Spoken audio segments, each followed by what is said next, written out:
Okay. We're gonna go ahead and get started for the sake of moving on down the highway.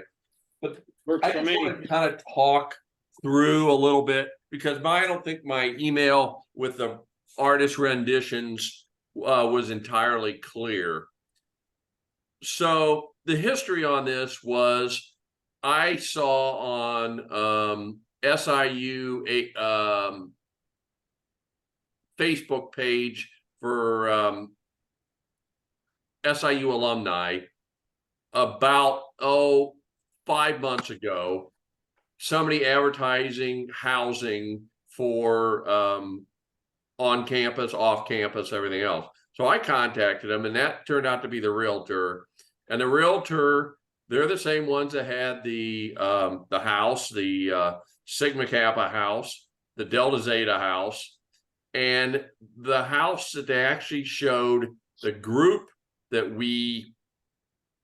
when we were down there in April, that was when we had Dr. Apgar, Wyatt, the Nova Ruler, a few other people. They showed us this house, and it's, I believe, on Cherry Street. And it was two houses that were separated by a driveway. And they have 10 rooms in each. They have like 2 kitchens in each building. And they came to me and they said, "Are you interested in this layout?" And I said to them, "No, not really." I said, "If we're going to do this, we need to have one house, and they need to be joined together, and thanks, but no thanks." So he comes back to me and he says to me, "My son just recently graduated in architecture, and would you be open to looking at some drawings or renditions of what this could possibly look like?" Didn't think much of it. And then the other day, he had some time, and he sent me the pictures of what those two houses that are like separated by a driveway could look like joined together as a fraternity house. And I thought it was just an amazingly bright idea, had some ingenuity to it. And I said, "Yes, I'm all in. Please, please, let's have a further conversation." I was so excited about it. I got home. I had a long day of driving all the way down to Springfield, Missouri. And I pulled into my driveway and I called him, and I talked to him for about another 10 or 15 minutes. And I said, "What you're showing us is very exciting. And this could be what we need to move this thing forward." He said, "I'm willing to do some work," but he said, "What I need from you is along the way some ideas of what you're looking for in a chapter house." And as you saw in my first note, I zoomed in on some things that all of us think might be good. But tonight's call is to kind of drill into what the needs are so that we could get some architectural drawings and have something to show in a fundraising campaign. Tom, you said Cherry, what you sent says it's 305, 307 East Mill. Mill is the street that runs right along the edge of the university. Ron, I'm mistaken. It wasn't Cherry. It is Mill. Yeah, and that location in my mind is that could not be a more perfect location if we picked it. In my mind.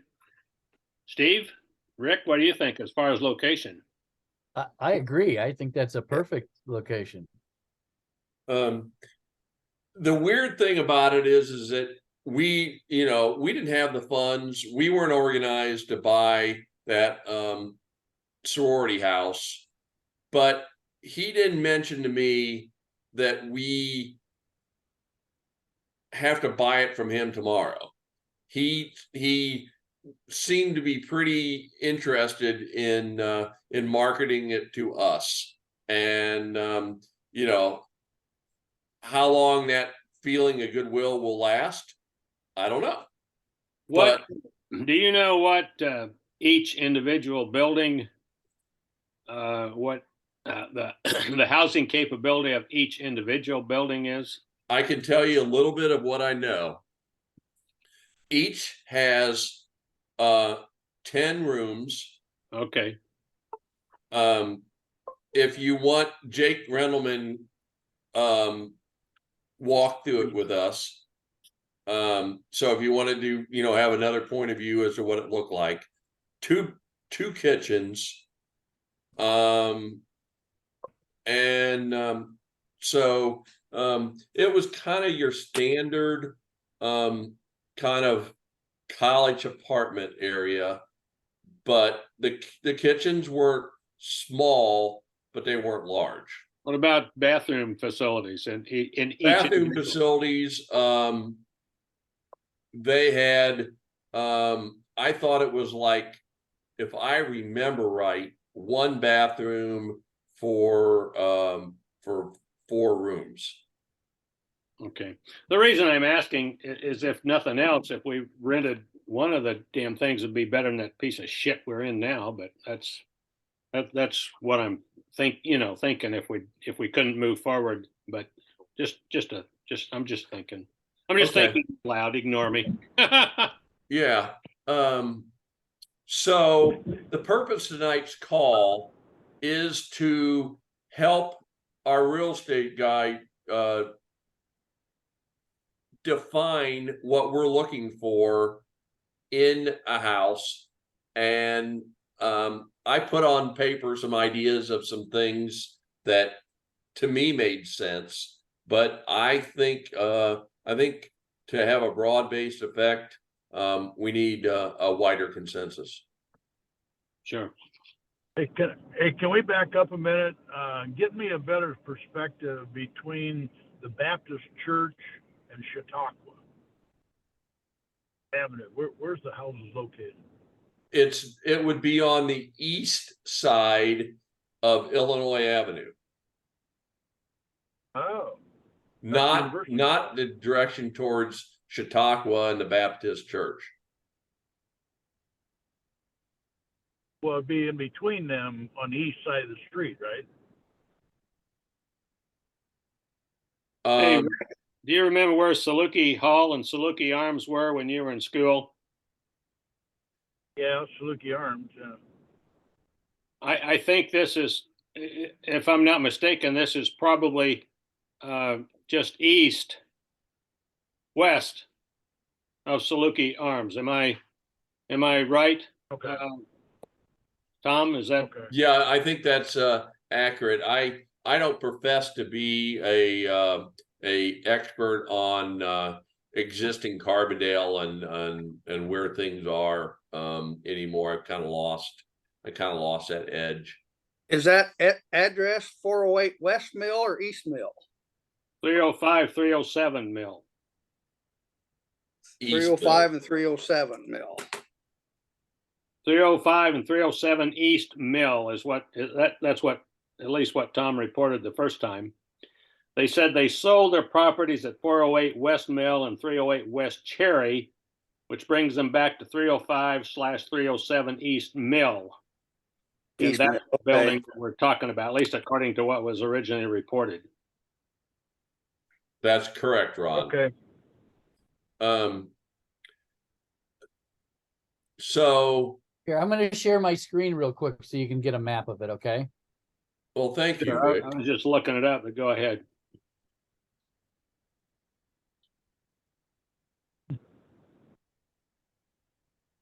All right, can everybody see that? Yeah.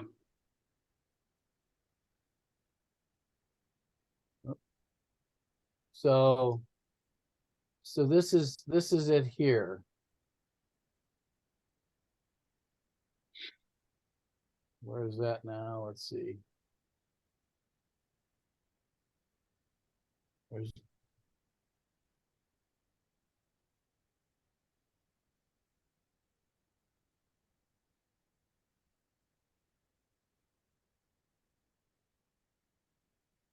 All right, so here's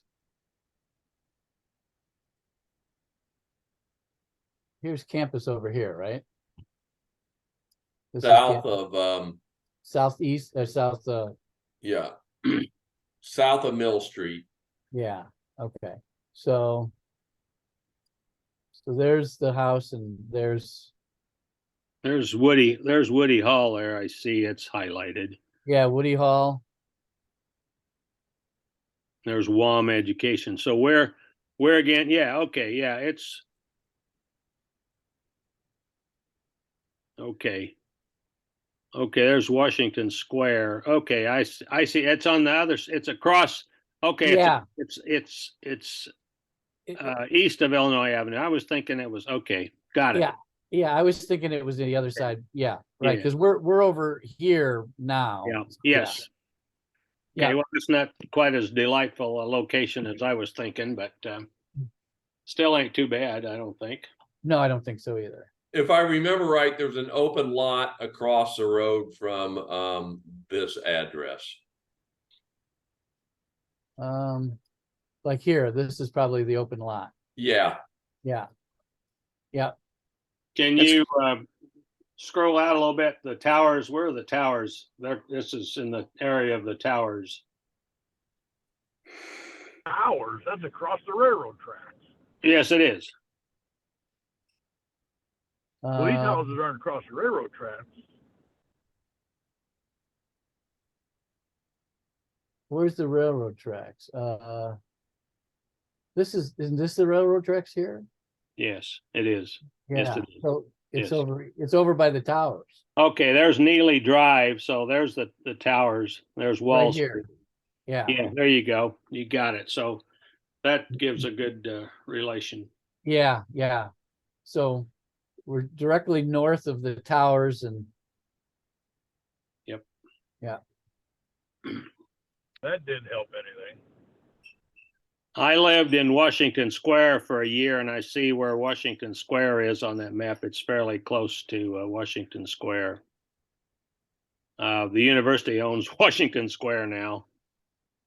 It was a set of dormitories. Oh, yeah, yeah.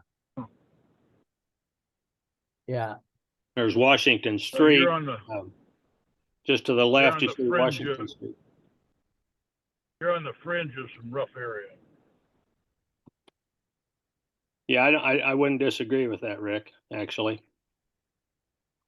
Through there many times. Yeah. I thought you were on the other side. Like when you started talking about Woody Hall, I said, "Whoa, we're going the wrong direction." I thought we were more over somewhere around the Baptist Center, along that 4-lane highway through there. But you've gone the other way now. Okay. yeah. that area over there, west of Wam Drive and Chautauqua area. From what we understand, a lot of that has been bought up by the university, and so we don't know where the border is between university and city property. I Yeah, think they don't- I yeah, think don't they wanna own be- just they about don't wanna be everything the on other Mill side of Street. I think the university has bought just about everything. Oh, on really? Mill Street. I've driven down through there. I drove down through there last year looking for what looked like some decent property, and they've just sucked it up for what reason I do not know, because in my mind they're not going to use it anytime soon. And like I said, across the road over there in the vicinity of this, you see Washington Drive, and there's a block in there is Washington Square. They bought that years ago. Of course, they own everywhere the towers are, Neely Drive and all that in there. I don't know how much ever else they own in there. So, so it's not We a, can still help you out, Tom. Yeah, we can still help you out. It's just we got a hard looking to do. Okay. so admittedly, it's not perfect. But it's farther than we've been in years. And what I need from you is solid input on what you believe we need these days in a fraternity house. On the surface, it hits a few check boxes, 20, 22 rooms or so, ability to be converted over to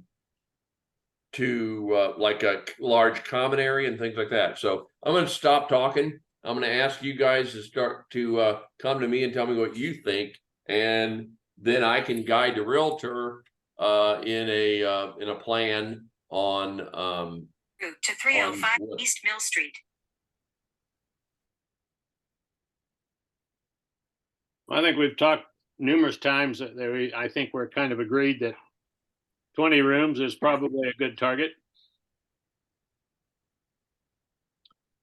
Personally, I wouldn't want to go Yeah, less. I than agree. that. I think 20 to 25. So your 20 to 22 number sounds pretty good. Minimum of 20, max of 25. yeah. What else? I would say a space for Need a, about 4 to 5 mother-in-law. bathrooms. oh yeah. Rick, do you think, remember the common restroom facilities we had in 116? Do you think that's good, or would you rather see, I don't know, you said 4 or 5 bathroom facilities. What do you think? Well, yeah, today, that bathroom there with 4 stalls and 5 sinks and 3 toilets, you know, that I don't know that that's that good, and that takes up a lot more space. You know, if you've got are these 2-story buildings, Tom? Yes, they are. Okay, so you need a bath on the upper floor. You need a bath and a half probably on the lower floor, on both of them at a minimum. So there's 4. And then, you know, like you said, the 20 rooms, and I don't know, you said kitchens were small. The way they're eating today, unless we're having dining again, we don't need big kitchens. It's that much more to clean up and damage. I guess the biggest thing, which you could get between the 2 houses, is where you could get your chapter room and your recreation and, you know, some gathering points. You know, that could be done there. I think I don't have a problem with what you described, Tom, as far as pulling these 2 houses together. That's kind of an awesome idea. But I guess now that we've had, and I can't see it because I'm on my phone, now that we had Rick pull up the map and you guys saw where it's at and everything like that, what's the price on these houses? What are they asking for? At the time, we were only talking about, I believe, renting, if I remember the conversation correctly. And Right. can I put that on my list to follow up on? I don't want to give you the wrong information. I think I remember, but I don't know for sure. But let me get back with you on that one. I don't know it. I don't know the answer. I like the notion of a central kitchen and a dining room. Rick, you've kind of discarded that idea, but Rick Story or Steve Wyatt, what are your thoughts on that? Is that something that's passe, a central kitchen and dining with a cook? I mean, is that out the window? Is that no longer a thing to do? I personally, I liked that. I liked that camaraderie, that eating together, that sharing a meal together. That was always something I looked forward to personally. Same here. I don't know about kids today. I don't know what they would think. I'm just kind of telling you what I liked, but what would attract the young kids today, if that would be a deterrent, I don't know. But the fact you have some place where they all can eat at one time, that does also provide a place to have a meeting. So Which you is wouldn't what- have extra right. room. Well, that's what we used our meeting, we used the Sure. dining room as our meeting room, Oh, right? yeah, that's also true going back 50 years. Right, right. Right. Well, Tom, here's my 2 cents worth, and I'm gonna have to step off. I'm sorry, but I like this as an interim step. If we're talking about renting and doing some rehabbing and stuff like that, yes, I'm all for it. Get a 5-year, 10-year lease like that. It's gonna take us 5 years to get the money we need to build a house or buy a house. But it's like Ron said, we gotta get those guys out of that fucking pit hole. And we gotta have something that they can at least live in. And if this is an interim step and we could make it work, we need to pursue it farther. So thank you for all of this, and I think you've answered some of my questions here tonight. Now, Hey, if the Rick. houses ain't that expensive, maybe we can buy them. What would you, yeah, well, I was gonna say, what would you think of a rent to own kind of arrangement if they were willing to do that? Well, yeah, it's a possibility. I mean, anything's possible, Ron. Yeah. What Tom's after tonight is what we want in facilities. Correct. And we're working on that.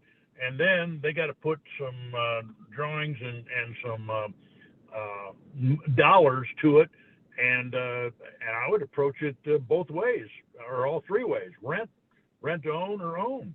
I mean, the real estate in Carbondale, it's bad right now. It's really bad. So shit, they might have a decent price on these things. And hell, in 5-10 years, we roll it and go somewhere else. Gives us a nice down payment. It almost sounded, Tom, like I- your first email that you said that they were willing to put in the money to fix it up to the way we would want it, with the option to lease it, but a long-term lease. Is that, I think Kind of- that's a fair statement.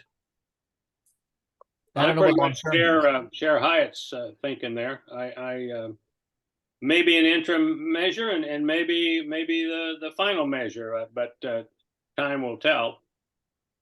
How's the parking around there? There's a big concrete pad behind the building. And it holds obviously enough cars to, do each side.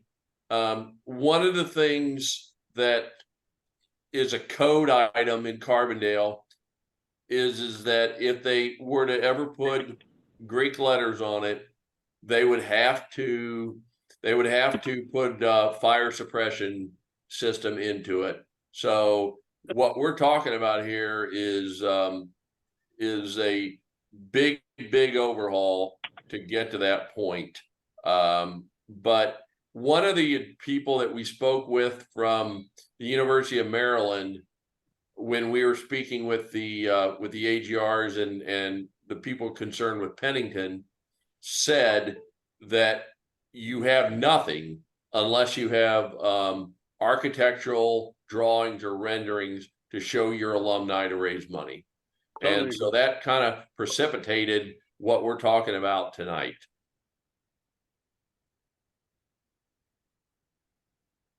Well, like I said, I got to get off here, but Okay. you gotta.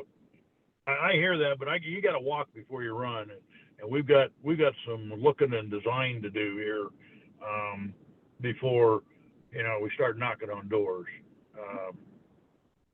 Anyway, you're down the right path. I'm sorry I got to get off, but good meeting, good conversation. Thanks. Thank you. I mean, are they, Tom, are they going to go ahead and we're going to give them ideas of what we want, and they're going to do some architectural drawings or renders of that? Is that what? that is my Yeah. understanding. That is my understanding, that we just have to guide them in what we're looking for. And at this point, this is a no-cost thing. They're just going to do. This is a no-cost thing, but once we have these, we're going to be probably at the point where we have to decide whether we're going to start and develop a full-blown fundraising effort, either individually, collectively, or with a Pennington type company. Well, personally, I don't think anything like a buy and raising money is gonna happen during this. I don't think there's enough time. They're not gonna wait for holding this building till we decide we have enough money to buy it. I think this is almost gonna have to be a lease with an option to buy, maybe. That's my opinion. I just don't think we're far enough along to raise the money fast enough for them. Maybe I And- might be wrong. And the problem you get into there is, Rick, if after you leased it, would you lease one building or both buildings? And then if you were into a lease, then you're looking at 6 to 9 months minimum, probably 9 months, to rehab the building, to turn it into a single building, to make it what you want it to be. So now you got a situation of where the hell you're gonna put the guys while the building, I hear you and I agree. But Well, I'm thinking more along the lines of, if we tell them what we want in a building and they're willing to put the costs into developing that the way we want it and leasing it to us yeah, finished with the option to buy, that would be the ultimate at this point in my would mind. it be ready by next school year? I think that's a Right, critical issue. We have got to get out of that dump. Right. Or we're I not don't gonna know. have I don't fun, know. I don't think. Huh? Right, that's the other thing. We'd have to find out the time frame and all of that, what they would look it to do. I don't know. I don't know what they're gonna, and what the cost is gonna be. Is it gonna be cost prohibitive after they do all this work to lease it anyway? I don't know. I'll tell you what I'll do is, we all have a lot of questions here. I don't have the answers, but Right, if the meeting occurs on the 12th, the way I hope it does, I could meet whoever was overnighted there. We could set up a meeting with them in the morning there on Wednesday, and we could get some of our questions possibly answered, or at this point, maybe solidified. What are you doing on the 12th? I must have missed something. That's where we're having the joint active alumni meeting on the 12th of September. okay. I must have missed that. So who's going to that, Tom? Who's gonna be down there doing that? I'm waiting to confirm, but I have so far Gary Kingery, I have Mike Nauman, I have myself, and there's been multiple other people that I'm waiting to hear from, and I would need to hear from them by Monday. Did Jake Well, Reynolds said he was? Jake gonna- Rendelman, Tom, I'm gonna still give you an F right now. I'm iffy because I just had an epidural on my back and I may have to go back in on the 12th to do that again, so. What's I'm the time you have scheduled for that meeting to occur, Tom? tentatively dinner at about 4:30, 5 o'clock somewhere in Carbondale. Active meeting at about 6. Breakout sessions after the active meeting. We're going to team up officers with their officers, go down job responsibilities and develop relationships. Okay. I remember you talking about that now. I just lost the bubble. When in that melee would you think you would meet with the realtor? Next morning, So the morning of 13th? yes.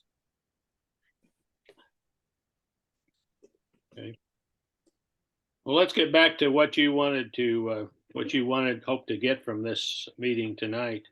Okay. Our interest is, first of all, number of rooms. Have we got agreement on that? 20 to 25? Is that? Yeah. Yeah. Okay. Are we Agreed. interested in a kitchen or and dining area or not? I vote for yes, because it's possible we could switch some of those existing kitchens over to other uses, and we could consolidate and have one kitchen. I Right. think absolutely. Yeah, the other Central- thing with a Central kitchen like kitchen that, dining. with the kitchen, you're gonna have to have a cook, aren't you? So that's another expense. Right. Um, That'd all I have to be think- built into the lease to the yeah, I think- active chapters, and a house mother. Right, and I told them a house mother quarters. right. I think that'd reduce a lot of the damage that we're getting now. Absolutely. Yeah. Absolutely. Ron, do you think you might be able to make that 12? Well, I'm gonna look at some stuff and try. I would really, I'd really like to do that. Okay, so going down the list, let me look at my list. 4 to 5 to 6 bathrooms. On uh, each floor or total. four bathrooms on each floor? Um, You got 10, say you got 25 rooms, you pick a number, you got 12 guys on a floor. So 4 bathrooms on What each if you, floor? what if you shared a bathroom between 2 rooms? Well, that's really a good convention, and I like that. I mean, most my grandsons in school right now, that's Right, my one grandson is in a 4-person pod. right, with one They've got bathroom. a kitchen, and Oh, they yeah. share each 2 of the rooms. Each 2 rooms share a bath, so they Yeah. got a central kitchen and kind of a little living area. I mean, Yep. it's not a fraternity, but it is a dormitory. Right, right. Yeah, Andrea was in the same thing and it worked out well. So that's a pretty nice arrangement. So I'd say for starters, I agree with Rick's suggestion there. 2 rooms share a bath. On each 2 rooms share a bath. That's the way Thompson Point is. Yeah, you're right. so if we had 10 rooms, if we had 20 rooms, that would be 5 bathrooms. Well, 10 bathrooms. 10 Yeah. rooms would be 5 baths. You know, Okay. one thing we haven't talked about, and they currently do that now, is they just have 1 person per room. You can get a lot of economies out in having 2 people and share a room, and then you share those baths. That's the way it is at Thompson Point. Yeah, because they had bunk beds. They had bunk beds for 2 people. You and think then- these guys are today's college student is going to be in a I don't know. I don't think so. They aren't now. I think they want their own room. Yeah, well, Thompson Point's mostly that way now Yeah, Right. because they've got fewer students, so they right. spread them out. Okay, I have on my list single or double sleeping rooms as a discussion point with our realtor. Okay, I think bottom line is ultimately we got to go with single rooms. I really do. I agree. Part of the problem is so many students are coming in as essentially juniors, which means they're 20 years old because they've gone to a JC. I mean, if you were just bringing in 18-year-old guys right out of high school, I don't think you got a problem with 2 people in a room. But with 20-year-olds and in some cases even older, I don't think they'll buy it. I kind of agree with you, Ron, and I've heard some stories from some of the previous people that they were picking up military veterans coming back and Absolutely. those and so as a result they needed even more than that. So probably the realistic thing is 1 per room. That will be our goal going into the conversation, if that's okay with you guys. Yeah, I think so. Well, I think, that would be consistent with our thinking of 20 to 25 rooms. I mean, our thinking is a fraternity that houses 20 to 25 people. So I think I think we've been thinking single rooms all along, actually. right, I do. Okay, all right. Maybe. So if we did have a kitchen, a commercial type kitchen, and we did have a dining room, we could merge the dining room and a meeting room together. But For then sure. we're gonna need a chapter room, right? Yep. Do we, if we have a dining room that seats all, What's the question, Rick? do we really need a chapter room if we have a dining room that seats all? Well, in retrospect, 116 small group housing was kind of a Taj Mahal, because you had the dining room, you had the living room, and you had the great room downstairs. Plus, Right. we had a little tiny chapter room, bull room upstairs, which Right. I assume they still had. However, at 506 South Poplar, we had a tiny ass kitchen and a little bit of a dining area and sort of a living room. We didn't have a TV or anything at that house, and everybody was happy as clams. But it was another era. Right.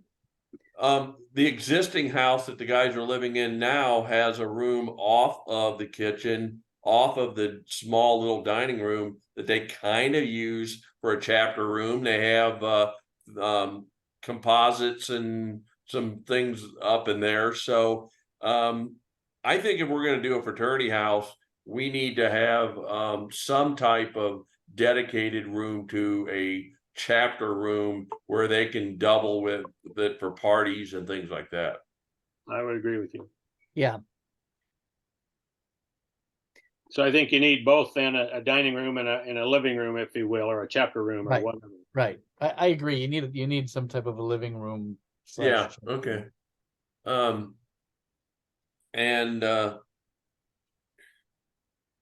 it's kind of weird, but when I think about merging those two houses together, I kind of have this visual that the bedrooms are going to be on either end, and that you're going to have like maybe an open area in the middle where you're bridging those two buildings together, one above the other. So one could be like a chapter room, one could be broken off into like maybe a library and those kinds of things. And so I kind of foresee, without moving so many walls and just going absolutely crazy from an architectural standpoint, that the center part is going to occupy the center part between those two, and it's going to be kind of more of an open floor plan. It could be. Very I don't know. possible. Maybe the kitchen and dining room are downstairs and living room meet chapter room upstairs or whatever. Yeah, I don't know. yeah, That's an that's kind of what I'm thinking. I could agree. Okay. Maybe Any upstairs. other we have must-haves? some decent furniture and whatnot upstairs, Right. Yeah. Any other must-haves? Well, Steve mentioned parking. It sounds like there's sufficient parking there for 20 cars. I would think there would be. What's interesting though is that we would have to make a driveway on either side of the building, because the driveway presently runs between the two buildings, and so that driveway essentially goes away, and we would have to do one on the either side, and so that has to be explored a little bit. And I'm going to write that in my notes. Driveway access. It's a good Yeah, point. don't forget the house mother room. That would be different than the other sleeping rooms. Absolutely. And we would need that on the first floor. First floor. Right. By the front door, and have its own bathroom and Yeah. sitting room and Sitting room.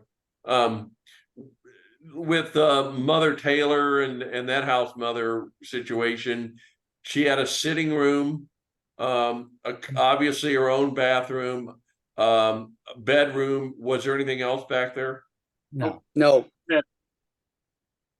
Basically 2 rooms and a bath. Yeah. Yeah.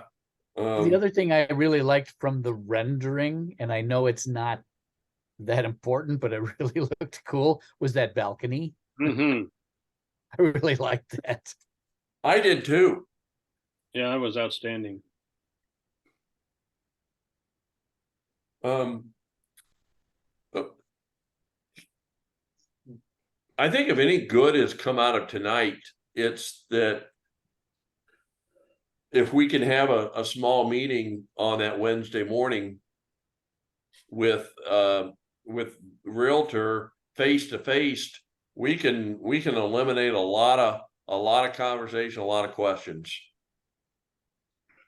I think going into tonight, most of us in this room were pretty agreeable on kind of what we were kind of hoping to get out of a house, you know, the 20 rooms, the bathrooms, chapter room, a library, kitchen, that kind of stuff. I mean, I don't think there's been any strong objections from anybody in the room about those things, but to be able to sit down and say, hey, this is what we're interested in, let's talk maybe about some possible timelines.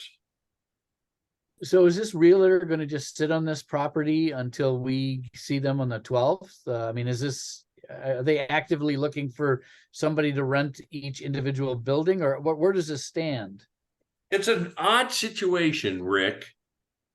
I don't really have a sense that he seems overly eager to sell it tomorrow. He seems up to a point that he's liking the idea of converting it into a fraternity house. It may be smoke and mirrors. I may be getting the wrong impression, but I don't have a feeling of overall, we got to get this done by Monday of Labor Day weekend type thing. So how did you leave it with him? When did you say you would get back to him? It was very casual. He said, as we do this, I want you to tell me what you're looking for in a fraternity house. So I already sent him the things that you saw in the invite letter to you all coming to this meeting tonight. Okay. And are you going to get back to him now with these refinements as we've talked Yes, tonight? I am. Yes, I am. What I see here is 1.6 to 2 million.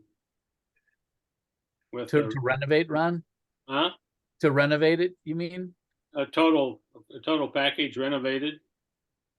and so what, You said it's 4,000 square feet approximately. Is that right? I think so. Yeah.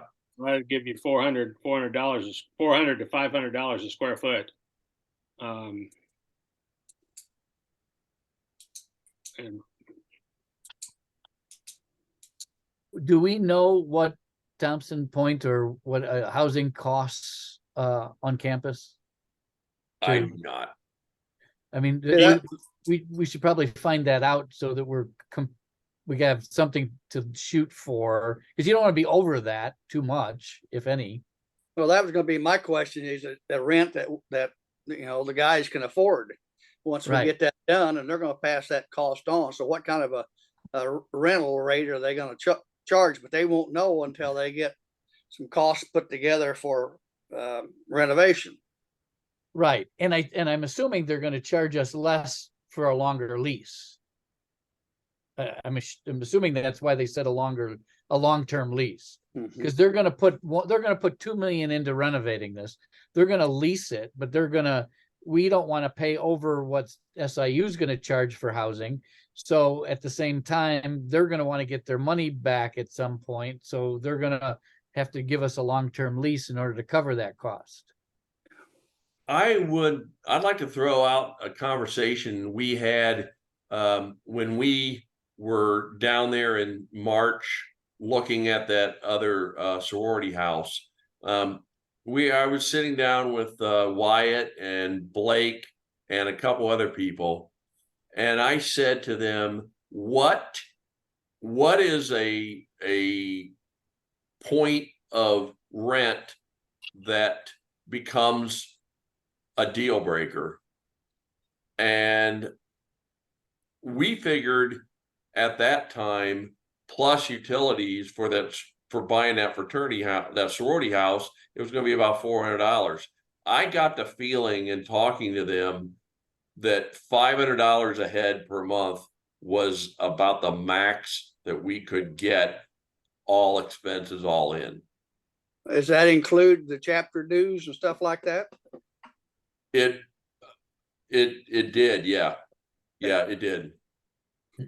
We went down the list of all the things that they were paying, and you know, they kind of started to say, wow, you go over 500, we kind of have a problem with that.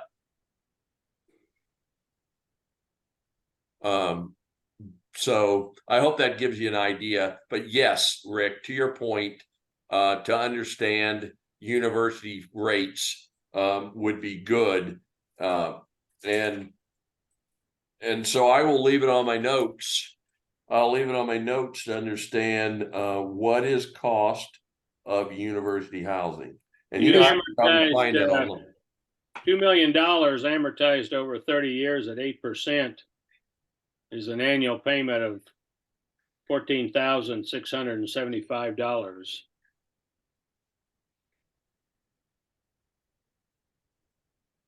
Divided by Let's see. 20. Yeah.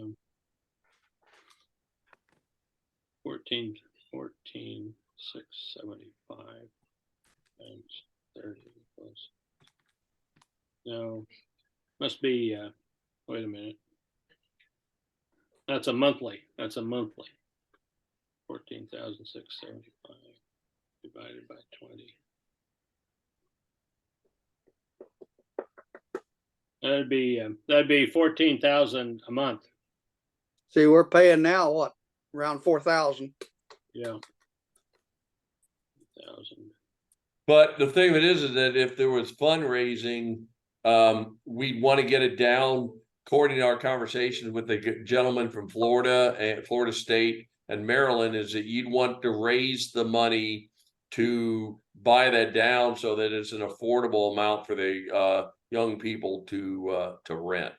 Yeah, Well, but we yeah, don't, I would hope that we would, pay it off. I mean, yeah, but we wouldn't do that up front because we'd just be renting it with a Right. right to own. absolutely. Right. There'd have to be a reasonable rent. It couldn't be $14,000 a month, or we couldn't afford that to rent. No, That's $700 a piece without utilities. If you got 20 people in the house. Right. Yep. So, I mean, that's, I think we'd have to have a kind of a significant fundraiser to start with, to get it where it was reasonable. You know what I mean? yeah. I mean, we're gonna have to fine tune what they're looking for, because we're kind of in the dark here. We can tell them what we want, and it could cost more than we could lease, that we could afford to lease it for. So I don't know. We'd have to see where they're willing to go with this. Because you said Yeah. they were willing to do a long-term lease. Now they must know that, well, I would hope they would know that they have to be competitive with SIU housing, or this lease isn't going to be possible. Yeah. I agree with that. So I'm assuming they must have some idea. If they put these rendering together for 20 rooms, which is what you originally told them, and those renders look really nice, they must know that they can't charge more and they offered to have us lease it from them. they must know that it has to be competitive. So we have to take the next step and see where they come in and charge us for, leasing it Yeah. with what we're asking for.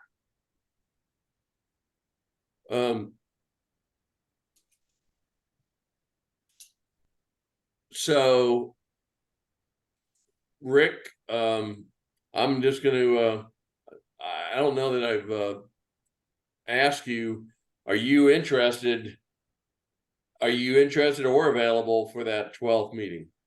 I'll have to find out. We're heading down the next weekend up to Montana for Becca's wedding. So I don't know yet. It doesn't sound like you probably are. It probably not, but I'll check again and see.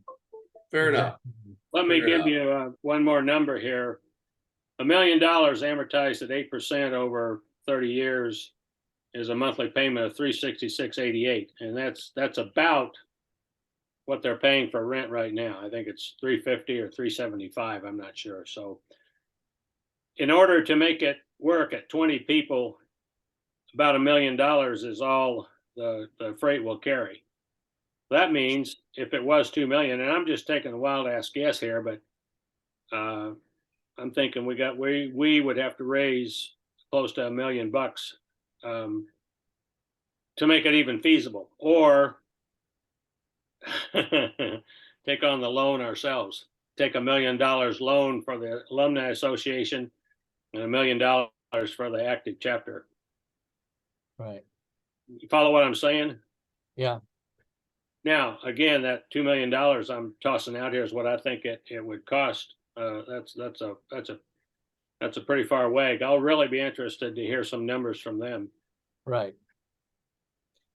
Right. I think that's the next step. I mean, this might be a moot point if they come in and say, this renovation is going to be way more than that. Yeah, and is 8%. I mean, is that a reasonable interest rate, or could we get down in the 5.5% to 6% number? That would help a lot. Right. One of the gentlemen from Florida said that an unlikely source of money for their initial campaign came from an obscure group at the I'm not SIU, but at the foundation that they had for each school. Remember that conversation, Rick? Yeah. Yeah, I do not see that as even a starter at SIU. Steve, you're the SIU Foundation guy. Under the situation where they are right now, I don't see it either. They've got other plans for their money, and they're not giving a lot of it away except for scholarships. See, and they're also there with the foundation money. They're going to build a new welcome center. So I doubt that they'll be willing to put up money elsewhere, but we can always ask. Yeah. So, okay. But Tom, if I can't be there, I could potentially be on a Zoom for a couple Sure. hours, whatever it takes. So I would Yeah. be happy to do that at the very least. I want to, before we close this out, I want to do a show of hands of your belief in whether we can raise the money in a fundraising campaign with or without a professional fundraiser. I'd love to hear what you guys have to say. I have my own opinion. I've stated it. I want to hear your opinion. I think you know my opinion, because I was talking to Pennington a long time ago. I've been talking to him for a year or better. I don't think we can do it without a Pennington. Personally, I don't think we have the ability to do that. I don't know. I don't have a clue. I look at that, and sometimes I think, well, we could get a good chunk to start with, but we won't get much after that.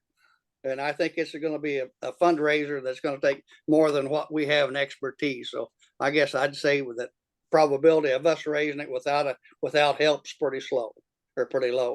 Right.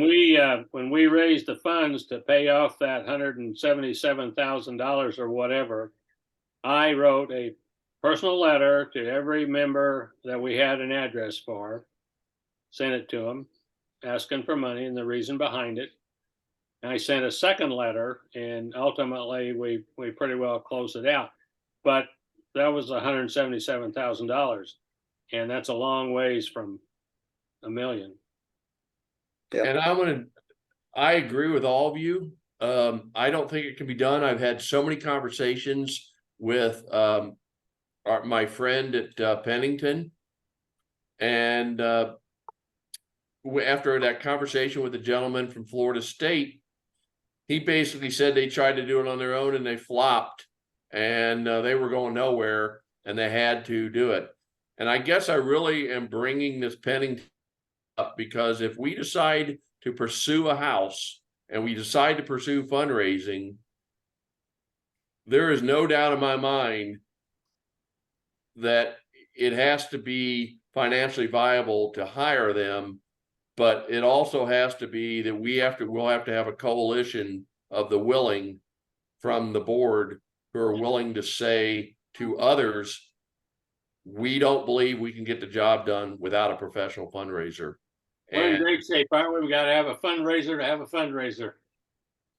That's really where we are. Because Pennington out the gate is going to be $35,000 to $50,000. That's the starting point. Right. right, but it's that old adage, you can't make money without money. Totally agree. But there will be some people, and my counterpart from Florida, Rick, heard this story.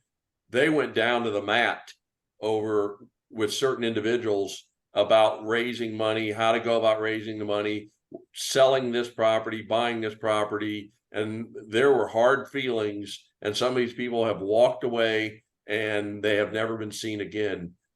If we don't go into this, with a spine, and we understand that there may be some people that dislike what we do and what we say, we better not even start. Don't disagree. You're always going to get some that don't like something. Yeah. And so I think we have everything covered. I It's think so. open floor for everybody to say whatever they want to say. I mean, I'm encouraged. I saw the last 2 emails that I sent out. I actually had almost 400 people open the email. That's out of like just over 700. So that's a pretty good number. I was happy with that. So I agree. that's Really quiet on this money business. I'd like to hear your no shit gut level thoughts. Who'd you say, me or who? You, Steve. Yeah. Well, it's only the 4 of us, as best I can tell. And you've Well, been pretty quiet on the something- money business. Well, something cut out and I didn't say who you were addressing that to. No, that's fine. I just want to hear your thoughts. You've been in this for as long as the rest of us. And what do you think? Well, there's some things, Chuck Ehlers put some stuff together and about so many brothers funding so much money, and that has some merit to it, but I'd like to see us get Chuck on board whichever way we go, because that's an area he's pretty good at. But I don't know. Can we get if you want $2 million with the 400 people, that means we got to have $5,000 a piece. I don't think we'll get that. We'll get that from some people. We'll get more from some people. I don't have a good feeling on how much money we can raise, and that's the reason I think there's a lot of merit to working with a company like Pennington. But you got to have money up front too. Pennington say the same old 80-20, 90-10 rule applies. They say you get 80% or 90% of your money from 10 to 20% of the people. Yeah, and that's what that thought that Chuck has merit, because that's kind of what he was looking at. But I have no clue what the rest of the brothers would do, the other 60 or 80%. Some would do nothing. And Tom, that was in those questions that you asked Rick and I put together. I'm not sure how to ask that question, and whether that's something we want to do now, or just work on getting a response on the first two questions you've got. So I don't know. I guess I'm a little leery of asking the third one at this point. And that for your benefit, Ron, is Tom has asked us to put together some questions that we could survey the brothers. How do we increase participation in the Beta Alpha events? Which we'd like to know what we could do better to get more participation. What should be our priorities as an alumni group? See what they think. That those two kind of run together for events and priorities. But the third one is there a core who will support a new house by donations to a chapter house fund? Is that something we want to ask now, or do we wait till we get down the road a little bit further? Well, he sent me that survey too. And I think I thought that we had talked about, Tom, I think we talked about not sending that survey out at least right away until we were further down on our program. Am I mistaken on that, or did I? It's kind of between those 2 points. Yeah. What we had kind of decided to do was to send a survey out, but not address in any way, manner, or form willingness to give financially. Yeah, exactly. Until we had like a Pennington, because Pennington will run a 4 to 6 month survey and study of what they think we can raise. And so I don't want to cut their legs out from underneath them, and I don't want to get people hacked off at us going, oh, here they go asking for money. I think we can be on the soft side of the questions, get some information, and do a better job. But You're I exactly right, and therein lies the value of a Pennington. We did a fundraiser in our church, and they did exactly the same approach. And I think every professional fundraiser group takes exactly the same approach. They go fishing before they cut bait. They know they have a great idea of what you're going to be able to raise.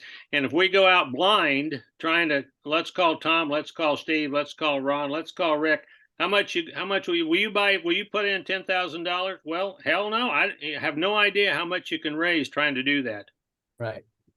You're a totally blind target.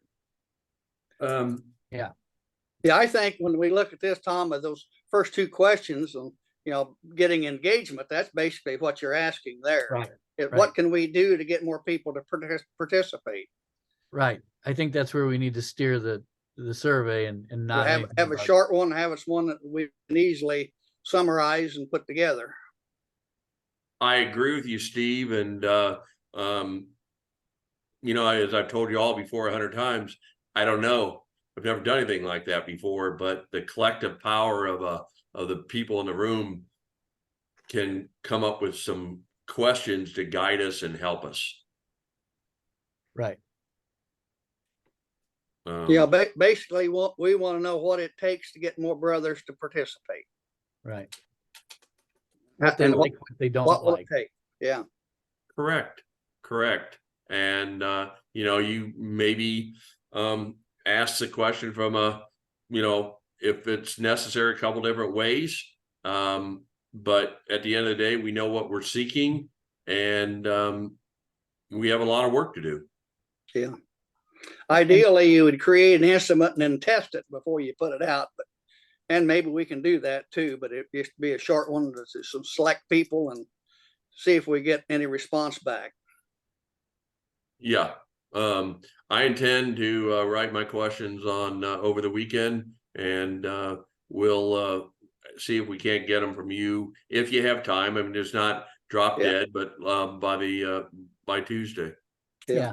And keep in mind, we want to be able to put them such that when we put it together, we can summarize it, whether it be with multiple choice, or you'd want to limit your free form to a limited amount because it takes too long to summarize. Agreed, agreed.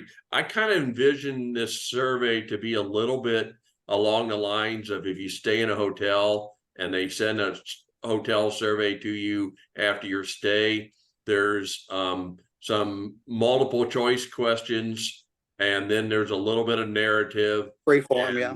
And you free form and away you go. And so that's kind of my vision. And that's kind of what's been driving me all along, is to kind of think about making it look like I'm surveying someplace I stayed. Yeah. But you got to keep it short. The longer it gets, the fewer responses you'll get. Right. Steve, what number of questions should we be working towards? 6 or 8? No more than that. If we could keep it down to 3 or 4. Five max. Yeah. Okay. Yeah, I think so. You keep it down where you get all on one, short page with say a ABCD type of answer, and keep it on one page. Keep it pretty simple. I agree. Okay. Anybody else have anything else?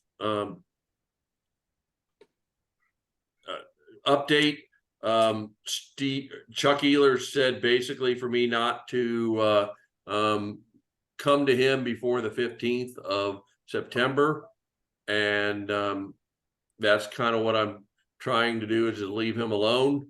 And then on the 15th, he has promised he's going to kind of unveil his idea for a LLC partnership type situation. And then we'll know a hell of a lot more. But I know some people in the room are very leery of what he's putting together. I think we're just gonna have to hear it out and see.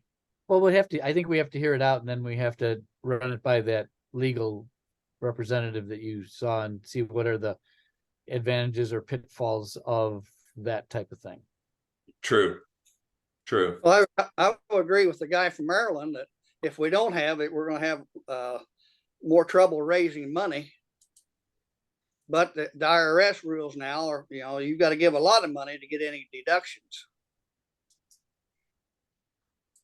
Yeah. Well, after we show it to an attorney, the attorney then should give us his thoughts in writing of what this means, so that we are all on the same page of what potential problems could be, or advantages, either way. I've asked Rick Hyatt to dig out the 503C that we used to be active. And I'm waiting to get that from him, because the guy from Maryland said basically that with the right legal angle, that getting that restored could be very helpful. Wouldn't have to start from scratch. But I don't know. Yeah, the way I understood that, Tom, it's stretching some of the rules a little bit as I see it. But you get this pot of money that you've raised from this 501(c), and then when you spend it, C3. 501(c)(3), is that it? Yes, Yeah. that's it. Yeah, get the numbers right. But anyway, you take part of it out and go into for education. You got to be able to show education for this and that and whatever. It's kind of a complicated process. But And guess what does that? What's that? That's what the AGR fund does. And that's why it's structured the way it is. Yeah. And I mean, we keep saying, oh, no, we can't go through AGR. Well, that's exactly the way it works. Yeah, but I don't know enough how the AGR, from what I'm told, I don't know enough to know that can you take this pot of money you've got and can you distribute it like this attorney says you can? I don't know. That's above my pay grade. I don't know, Ron. Well, will they let you do the same? This guy from Maryland seemed like they were able to take money and call it education and other things to get the money spent. Yes, and they do it. They do every year. They spend it down, but Yeah. But Okay. we're nowhere near there, and I doubt that we ever will be, because there just seems to be folks, no, I don't want to give it to AGR. Well, okay, then that's fine. Well, I think there's some people like me that don't know how they can disperse that money. That's Just exactly as you said, a certain percentage can go to educational things, an educational wing, a library, computers, study rooms, yada, yada, yada. And then each year you can draw a percentage of that for that part of the house. Eventually, if you have a big enough fund, eventually you will draw it down completely, but you cannot pick a number, $1 million, and go spend it and build a house. yeah, that was the kicker, I think, for some people. And I'm one of them. I understand, how do you get that house off the ground if you don't have that money? Where's that money come from to get the house off the ground? You have to have another funding source, Yeah. or a borrowing source, another funding source. Yeah, well, that guy from Maryland said, like, this attorney, you could, wasn't that what he said, Tom? That you could get it from the start. If And he I don't said know how- that, you either misunderstood him or he was mistaken. Yeah, well, maybe I misunderstood him, but that was what they started from scratch, if I understood him right, on that house. So I didn't know how they got money out of that using the 501c3 to get that house started. Maybe they didn't, I don't know. Probably, All right. probably use 40% of it. Yeah. How much? Probably in the beginning, you could probably use in the neighborhood of 40% of it. Okay, Could probably call that, study rooms, library, computer equipment, those sorts of things. But anyway, I don't think that will work for us, but maybe it would, maybe it could. yeah, I don't know.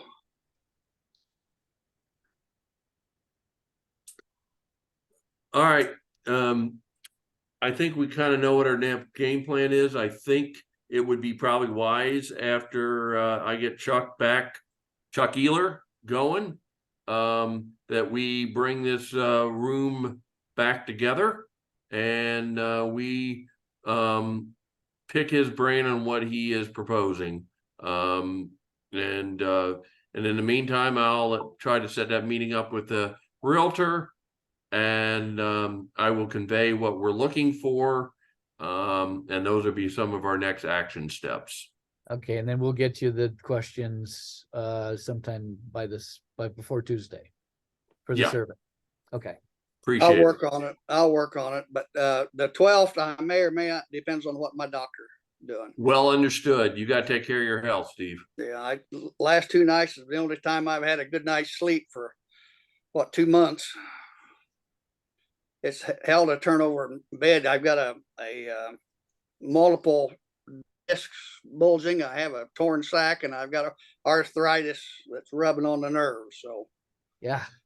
we're trying to decide whether I'm going to have surgery or these epidurals will do it for a while. So therefore, Yikes. I may see you on the 12th or not. Right now, I feel pretty good. The shot's only 2 days old, so I'm feeling pretty good right now.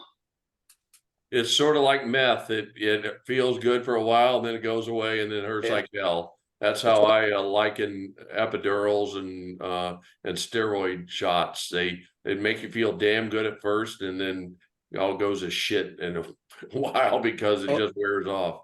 Well, that's what the doctor's saying. He wants to talk to me about that the 12th time. So see how I'm doing. I hope I can wait that long. I hope I don't go to pot before then, but Yeah, we need you, Steve. we won't know till then. So All right, I've sounds been off good. and on for 20 years, so you what? I say I've been getting them off and on for 20 years, so They've been working then, huh? How often you have to get them? 3 to 6 months. Okay, I did that with my knee, but then they replaced it finally. Yep, same here. Just a Hell to couple get of- old, isn't it, Ron? Just a couple of broke down old farts. Yeah. Okay, see you guys. Been See you fun. guys. Thank you. Bye. Thanks. Good night. Good night, all. Good night. Hey, Tom, Yeah, could you resend me that survey message for whatever reason when it can't, have you ever gotten a message where where the message is vertical? It runs down the page, letters on top of letters. I don't know why, and I don't know what resending it will do, but send survey questions to Ron. or maybe Rick could send, maybe it would be different if Rick sent me the copy that you sent him. I don't know. I'll take a look too and see if I Yeah. can get it. But it's really weird. It's just, I can read it, but I have to read it a letter at a time and spell out the words. What the hell? All right, guys, we'll talk. Thank you. I I'll take a look. appreciate all All the right. work you're doing. I'm gonna really try to get down there the 12th, Tom. That All right, I'll let you know. sounds like a really good deal. thank Good you all. Bye. Thank you. Goodbye. Thanks. All right, goodbye.